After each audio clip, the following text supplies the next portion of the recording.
Saturday morning at a small 9-hole muni. Four guys at the backdrop sorting out a friendly 2-on-2. One of them looks up from his phone and goes, "All right, what's everybody's handicap?" The two on the right answer fast, 12, 8. The guy who asked says he's a 15 on a good month. Then it gets to the fourth guy, who's the newer player in the group, and there's a beat. He sort of half shrugs and says, "I don't really keep one." The first guy goes, "Okay, we'll figure out how many strokes we owe you on the back nine." And that's it. Nobody pushes him on it. They tee off. The whole thing took maybe 20 seconds. And that's the conversation a lot of newer players don't really know how to land in. I came into golf through work and had to understand how golfers talk. I didn't need expensive lessons or endless rabbit holes online. I wanted clarity. So I built a free place to start at learngolfterms.com/start. Again, it's learngolfterms.com/start to access and download the free training.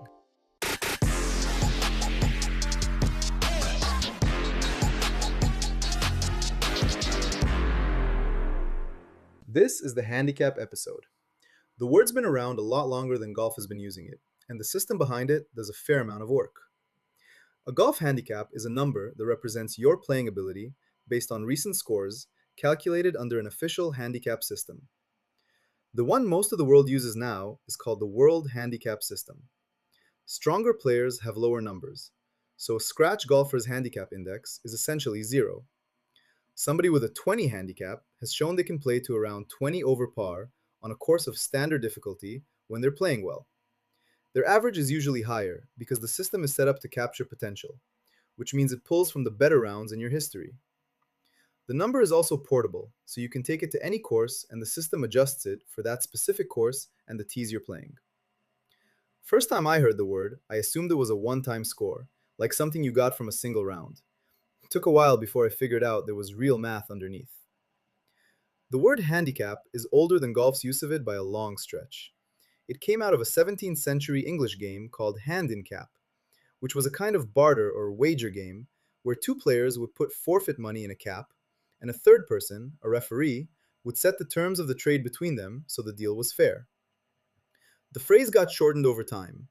Players started saying hand-i-cap instead of hand-in-cap, and eventually it was just handicap. By the mid-1700s, the word had moved out of that game and into horse racing, where an umpire would assign extra weight to the faster horse to even things out. That same basic idea, the stronger competitor taking on some kind of disadvantage so the contest stays close, eventually carried into golf. There are records of golfers doing something handicap-like as far back as the late 1600s in Scotland, in a diary kept by a student named Thomas Kincaid in Edinburgh. But the word handicap itself didn't really attach to golf until the late 1800s. Under the World Handicap System, your handicap index is calculated from the best 8 score differentials out of your most recent 20 rounds. The math throws out your weaker rounds and uses the better ones to estimate what you're capable of. A score differential is the calculation that turns one round score into a comparable number across courses, and it factors in your raw score along with the course rating and slope rating for the tees you played. When you walk onto a specific course, the index converts into a course handicap for the tees you picked, and that course handicap is the actual number of strokes you'd receive that round. Strokes get distributed across the 18 holes by the stroke index, which is just a ranking of holes from hardest to easiest. So in a match between a 10 and a 4, the 10 gets 6 strokes applied on the 6 hardest rated holes. There's also a cap on how big a number you can post on any one hole for handicap purposes, called net double bogey, which keeps one disaster blow-up from wrecking the calculation. The maximum handicap index in the system is 54.0 for everybody, which was set high deliberately so beginners could establish an index without being shut out by the math. The part a lot of people miss the first few times this gets explained is that the handicap is meant to reflect potential, which is why the calculation pulls from your better rounds instead of all of them. If you want to feel more comfortable when golf comes up, I created something called Before Your First Tee. It is a short, focused program that helps you understand the language and follow what is happening in real conversations. You will know what people mean and how to respond without feeling lost. You can find it at learngolfterms.com/talk. That's learngolfterms.com/talk. Start feeling comfortable before the round even begins. On a casual weekend round, the question gets asked before anybody's hit a shot. Somebody pulls up the Gin app, somebody else just guesses out loud, and within 30 seconds, people are working out strokes for a $5 Nassau. In a club competition, it's the opposite. The course handicap is already on the scorecard, the strokes are pre-allocated by the committee, nothing to negotiate. Charity scrambles are their own thing. Most of them use a team handicap calculated from each player's index. And even if a player doesn't have an official number, the organizer will plug in a guess to make the team work. You'll hear something like, just put me down as a 20, that's probably close. Corporate or client golf usually lands in between. People are polite about it. Somebody on the first tee will say something like, we're playing for fun, just tell us what you usually shoot. And that becomes the working handicap for the round. Nothing official about it, just a quick way to keep the day fair. The word carries a lot of weight for how short it is. Somebody who confidently says they're a 6 gets a different read at the table than somebody who hesitates and says they don't really have one. And most decent players will smooth that over without making a thing of it.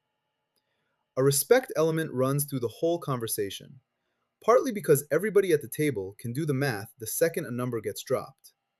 Players take a small bit of pride in seeing the number come down, and that pride has a quieter cousin, the feeling when the number's been creeping up after a couple bad months. There's also an unwritten rule about not pressing somebody who looks like they'd rather not answer the question, which is part of how the conversation stays comfortable. You'll hear something like this at the cart barn after a round. One guy's wiping down a wedge and he goes, I shot 84 today. I think I might be playing to my handicap for once. The other guy laughs, hands him a beer, says, yeah, until next Saturday. That's basically how the word moves between players who play together a lot. A few examples of how the word actually shows up. What's your handicap? I'm an 11 on paper, probably more like a 15 this month. He's a low single digit, careful with that bet.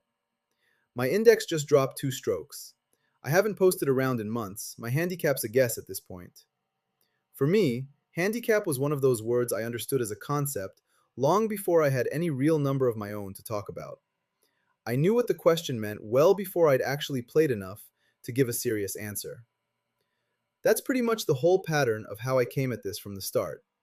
I learned the language of golf before I caught up with the rest of it. The reason this question is interesting to me is that the way somebody answers it tends to tell you something about how often they play, separate from the number they give. Somebody who plays a lot says theirs the same way you'd say your shoe size. With somebody newer to the game, you can usually catch a half-second pause where they're trying to figure out the most acceptable thing to say. A lot of beginners recognize that pause the second they hear it described because they've lived through the awkward version of it on a first tee somewhere. Once the word actually clicks as a normal piece of first tee setup, instead of feeling like coded language, the rest of the conversation goes easier. The question stops carrying that little jolt of, do I belong here? You can say you're a 15, or you can say you don't have one yet, and either answer just slots into the rest of the round. The payoff with a word like this is that next time it comes up in a group, you're already in the conversation, instead of trying to figure out what's being asked of you. Back to that scene at the bag drop. 400 years before that conversation took place, English players were doing essentially the same thing in a barter game called hand and cap, putting forfeit money into a cap and letting a third person figure out the fair deal between them. The handicap question on a modern first tee is doing more or less the same kind of work that game was doing 400 years ago. Thanks for hanging out. I'll see you on the next one.